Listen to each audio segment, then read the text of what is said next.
انسان شریف روی کار آمده 3 দিন অর্থাৎ মাত্র 72 ঘন্টা ইরান সরকার 3 দিনের সময় বেঁধে দিয়েছে দেশকে অস্থিতিশীল করার অপচেষ্টাকারীদের। এর মধ্যেই আত্মসমর্পণ করতে হবে সব ষড়যন্ত্রকারীদের, নইলে সবচেয়ে কঠিন শাস্তি। সাম্প্রতিক সরকার বিরোধী বিক্ষোভে যারা প্রতারিত হয়ে অংশ নিয়েছিলেন তাদের আগামী 3 দিনের মধ্যে আত্মসমর্পণের আহ্বান জানিয়েছে ইরানের সরকার। দেশটির জাতীয় পুলিশ প্রধান আহমদ রেজা রাদান জানিয়েছেন, নির্ধারিত সময়ের মধ্যে আত্মসমর্পণ করলে সংশ্লিষ্টদের দেয়া হবে লঘুদণ্ড, অন্যথায় মৃত্যুদণ্ড সহ ভয়াবহ শাস্তির মুখে পড়তে পারে বিক্ষোভকারীরা।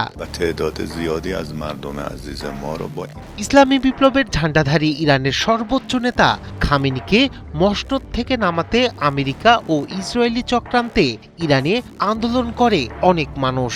জ্বালাও পোড়াও সহ নানা সন্ত্রাসী কর্মকাণ্ড পরিচালিত হয় ইরান জুড়ে। এই আন্দোলনে যে মোসাদ সহ পশ্চিমারা মদদ দিয়েছিল তা এখন প্রমাণিত। তবে কয়েকদিনের বিক্ষোভে রীতিমতো অচল ইরানে আবারও নিজেদের কর্তৃত্ব প্রতিষ্ঠা করতে সক্ষম হয়েছে খামেনি প্রশাসন। তবে বিক্ষোভকারীদের আর ছাড় দিতে নারাজ ইরান সরকার। রাষ্ট্রীয় টেলিভিশনে দেয়া এক বক্তব্যে দেশটির জাতীয় পুলিশ প্রধান আহমদ রেজা রাদান বলেন, আবেগের বশে কিংবা অনিচ্ছাকৃতভাবে সহিংসতায় জড়িয়ে পড়েছে অনেক তরুণ। তাদেরকে সরাসরি শত্রু হিসেবে না দেখে প্রতারণার শিকার হিসেবে বিবেচনা করছে ইরানি প্রশাসন। স্বাভাবিক জীবনে ফেরার সুযোগ দিতে আগামী 3 দিনের মধ্যে আত্মসমর্পণের আহ্বান জানিয়েছেন তিনি। সীমিত সময়ের জন্য থাকবে এই নমনীয়তার সুযোগ।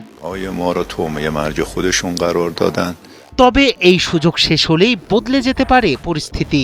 নিরাপত্তা বাহিনী দাঙ্গাকারীদের বিরুদ্ধে আরও কঠোর অভিযানে নামতে পারে বলে ধারণা করা হচ্ছে।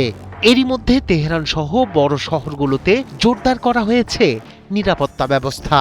গুরুত্বপূর্ণ এলাকায় মোতায়েন রয়েছে পুলিশ ও আধা সামরিক বাহিনী। এদিকে দেশের অভ্যন্তরীণ পরিস্থিতি নিয়ে কড়া অবস্থান নিয়েছেন প্রেসিডেন্ট মাসুদ পেজেশকিয়ান।